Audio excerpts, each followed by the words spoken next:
What is a seller's disclosure in a real estate transaction? Am I protected as a seller? As a buyer, what if I find something wrong with the house and it wasn't on the seller's disclosure? A year after I purchased it, something was wrong. Can I go after the seller? Happy 30th birthday, seller's disclosure.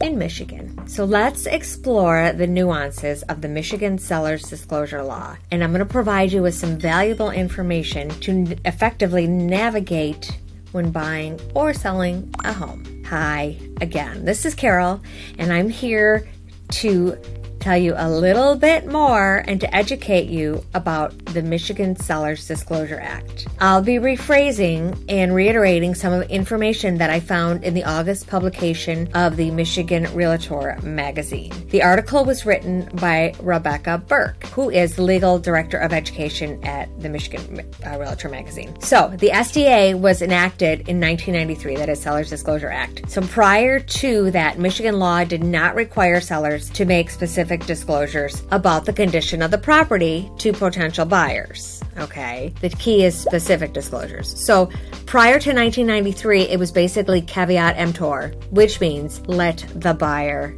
beware. So all the responsibility, or should I say onus, relied on the buyer, right?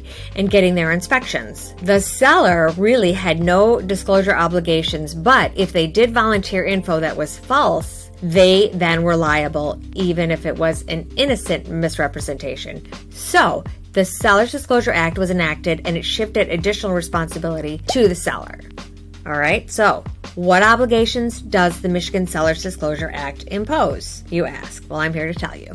First off, in Michigan, you must use a specific form and it must be provided to the buyer prior to closing. So if they don't get, so it was shame on the agent, right? If you don't have it prior to closing, you should actually have it right after or while you're writing the offer, okay? So the agent should know that you must receive the seller's disclosure prior to closing, and if you don't, that's bad. But if you didn't receive it, you actually, under the Disclosure Act, you have a right to cancel the closing, and to be able to use this is one of the reasons why you never found out, okay? But of course, there's normally a certain window that you're doing your due diligence, and you should ask for it then if you have not received it while writing the offer, okay? So this basically is one of the reasons, as I said, a seller could pull out of the deal if it's past the inspection, if it's past the due diligence. But, let me state, every contract in every state is different, and in every contract, there are multiple contracts in states because there are multiple real estate agents or title companies that use different contracts if you're a for sale by owner. But it states that it must be disclosed and given prior to closing, okay? So of course, after a closing, a buyer can't go back and say, hey, you know what, I didn't receive this disclosure, let's just cancel the deal. Yeah, that doesn't happen, but of course you are an intelligent audience watching me and you should know that already, right?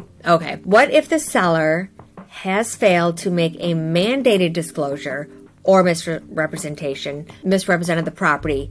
Well, the buyer then may have a claim under one of Michigan's common law theories. This is a fraudulent misrepresentation or silent fraud, okay? So sellers fill out these forms based on their personal knowledge at the time of completing the form, right? Probably before they put it up for sale. Making these disclosures in good faith, meaning with honesty in fact. So note, they are not obligated to conduct their own home inspection and write things down via their home inspection, right? So what if something happens between the time of the seller filling out the disclosure and a closing?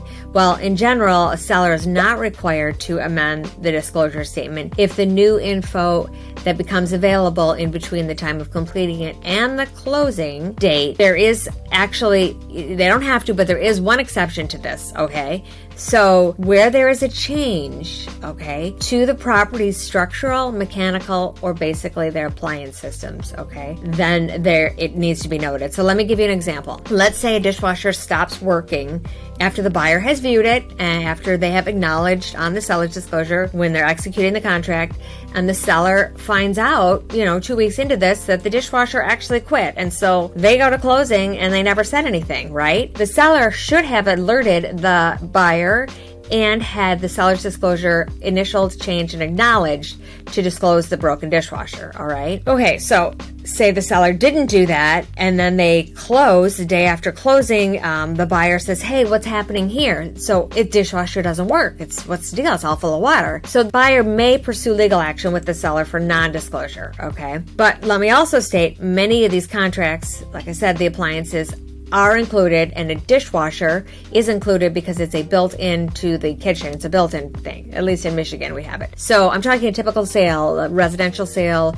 I'm not talking a foreclosure or short sale or new construction. This is a pre-existing home. There was somebody in that house actually living there, and the dishwasher is working, and they would know it doesn't work. So in that, a lot of the contracts do state the appliances or anything mechanical like that, furnaces, hot water tanks, have to be restored to the same working condition as it was when the offer was written. All right. So let me tell you what a Seller's Disclosure Act does not require a seller to disclose, and this comes up a lot. That would be non-physical defects to the property related as pretty much called stigmatizing events, okay? So the National Association, NAR, which I am a part of, okay, it defines a stigmatized property as a property that has been psychologically impacted by an event with no physical impact. So, for example, there was a murder on the property. The homeowner would not actually have to disclose it. They would not have to bring forth that information if not asked. But if asked by a potential purchaser and they make a specific inquiry about the event because they knew or they heard about it, something was on the news, then they and their agent must truthfully respond to the buyer's inquiries. Remember, we as agents have a code of ethics. So as agents, we have to be truthful. And the seller has to be truthful if they're specifically asked. Who fills out the seller's disclosure? Well, the seller, of course. They are the ones that have to fill it out. Stay tuned, for in my next video, I'm going to discuss more about filling out the seller's disclosure, claims for the innocent, errors, inaccuracies, and omissions. Thanks for watching. Hope you're enjoying it. And if you'd like some more information or have enjoyed this video, please feel free to subscribe.